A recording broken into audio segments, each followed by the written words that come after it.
Hi guys! Today I am going to share with you my dining room decorated after Christmas and a few new changes.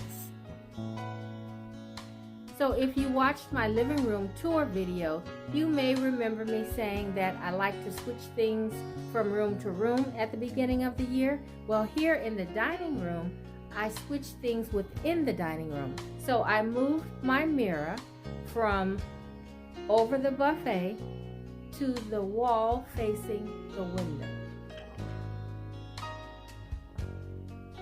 So I placed my new art piece that I got for Christmas over the buffet.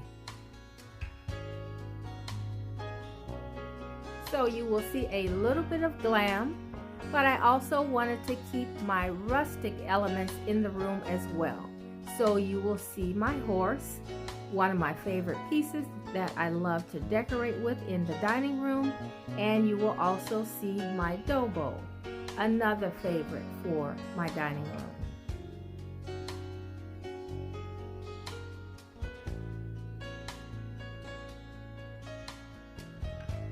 So now you can take a quick look around and see how it all came together.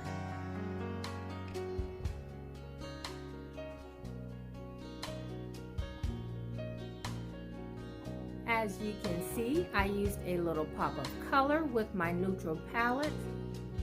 And that is the beauty of using neutral colors. You can use any pop of color at any time of the year. So this magenta color was inspired by a walkthrough at Nebraska Furniture Mart. So if you guys would like to get some decor and color inspiration, look for a video that I will be uploading this weekend from my walkthrough at Nebraska Furniture Mart. So I hope you guys enjoy looking around, and I will see you in the next video. Bye bye.